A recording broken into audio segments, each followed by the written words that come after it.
took a chance and sold and gave away everything that I own to experience some much needed adventure in my life.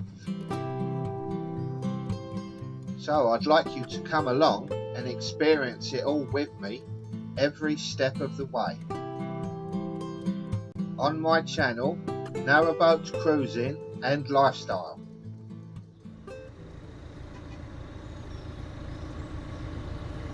Morning all. Just going past a lovely old pub, the Globe Inn. Was built in the late 1700s.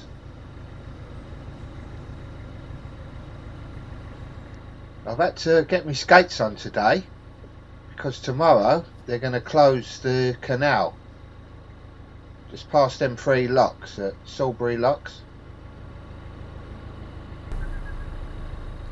As usual, I've left everything till the last minute. If I didn't move today, I could be stuck up here till sometime in March. I'm known as Last Minute Lenny. I don't think I'll ever change.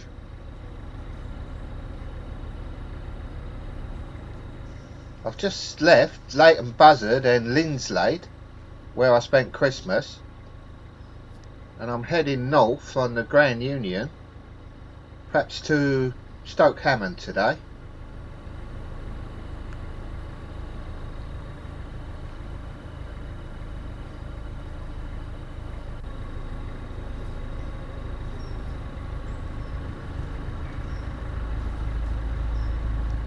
Thought I'd see a lot more boats moving because of the closure, but then again, other people are probably a lot more organised than I am.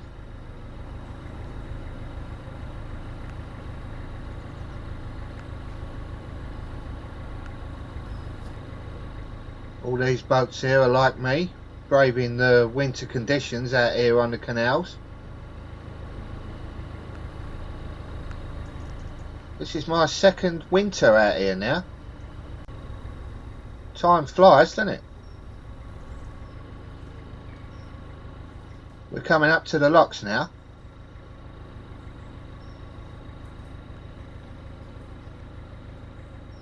Looking at this, it looks like they're quite far apart. But this is what it's really like.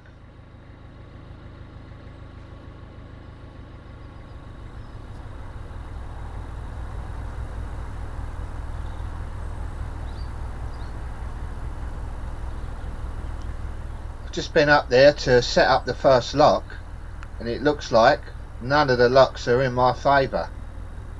So it's going to be quite hard work for me on my own, going backwards and forwards.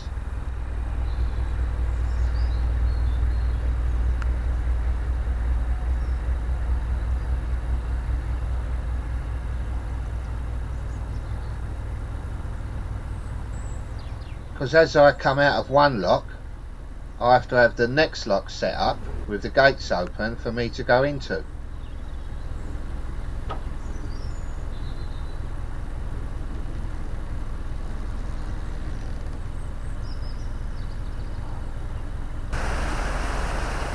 Getting a bit gongoozled on this first one, and the top of the boat's slippery, so I hope I don't fall over.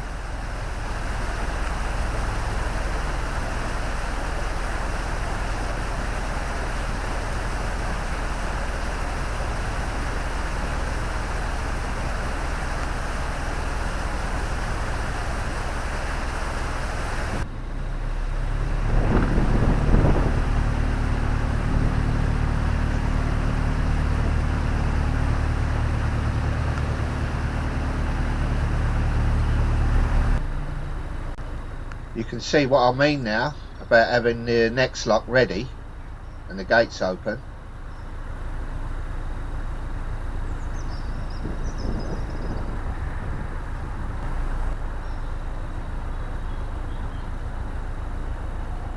When I get in this lock and I get off, I've got to shut these gates, walk back to the next lock, shut them gates, operate this lock and then walk forward to the next one and get that one ready as well.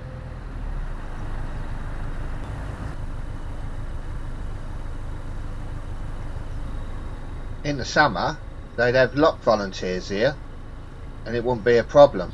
It'd be nice and easy, they'd set it all up for you.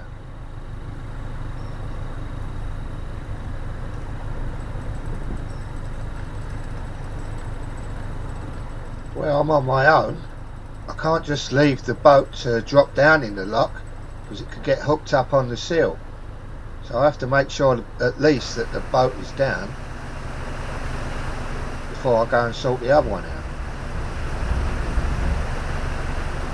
When I went to sort the last lock out, Aitch drifted back to where the leaking lock gate was and it filled up about 3 inches of water in the back of the boat.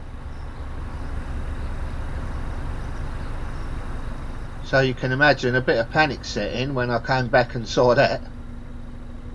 It was okay. That's the Three Locks pub over there on the left hand side, and this is what it looks like in busier times in the summer.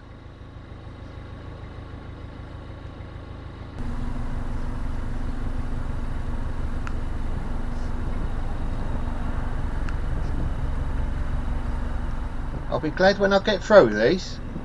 This has been hard work on my own.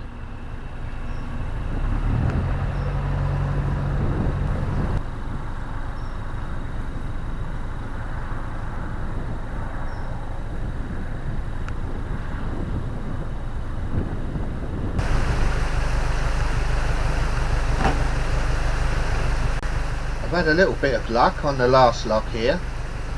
There's some kind people who have offered to shut the lock gate for me when I leave, which will save me stopping and doing it myself.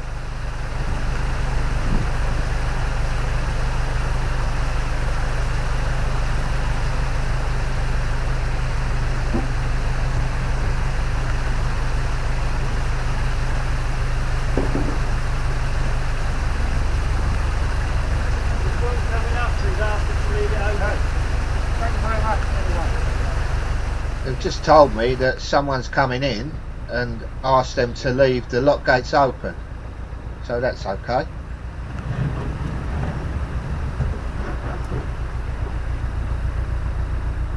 Over there on the right, where you can see that temporary fencing, is where the CRT are going to be rebuilding all the canal wall, because it's collapsing there.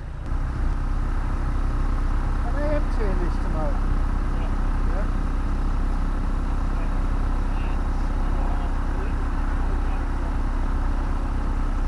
The other side of the lock should be alright, yeah? They're going to be emptying this lock pound so they can actually work on that wall. So I've got to get all the way up to the next lock, or past the next lock, and then I've done it, I've got past the closure.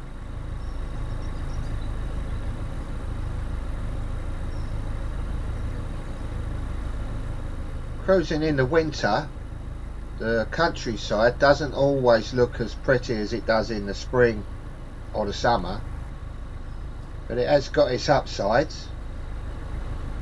It's much easier to navigate along these canals when there's hardly any boats about.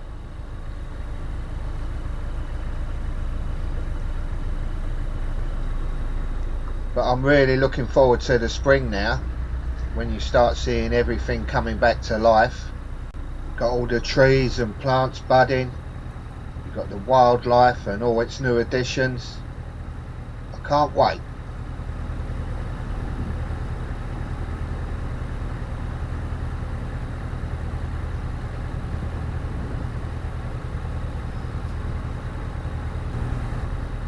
We're coming up to what's left of an old swing bridge.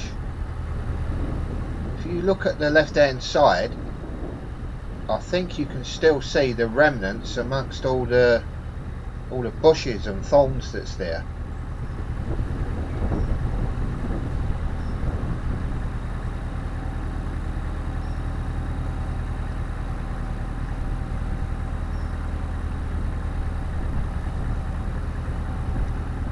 Since I've been out here on the rivers and canals, I've been living off of savings, but that's not going to last forever.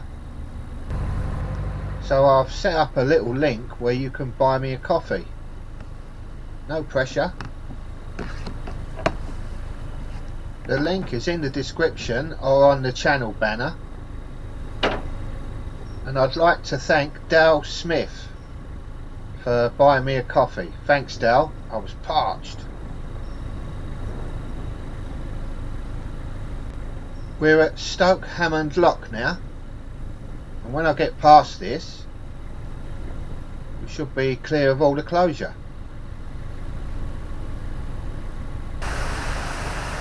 The village of Stoke Hammond has got a interesting little story. As you can see on the sign to the village here, it's called a thankful village, and when you look at the base, all the men that went off to fight in the First World War came back alive, which was very rare.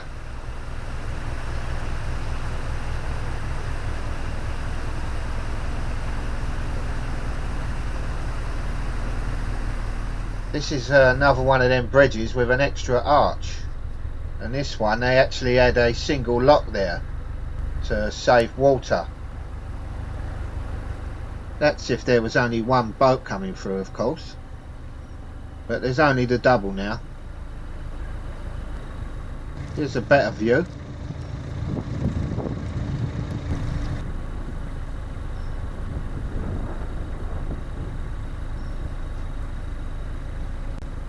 I'm looking for somewhere to base my little home now for a few days.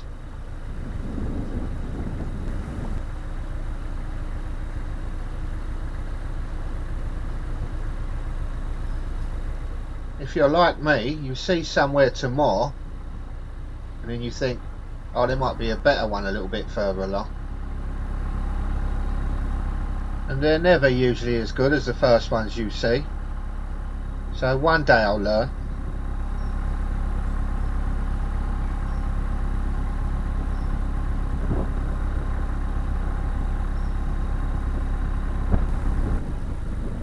Look at the size of this boat coming up on the left, or should I say ship.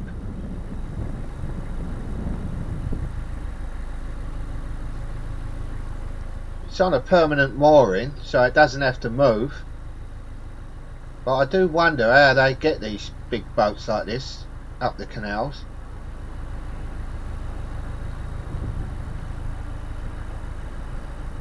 It can't have a very deep draft on it to get it to this position. For those that don't know what I'm talking about, the draft is how much boat is under the water. I'm not trying to be smart, I'm only just learning about all these things myself.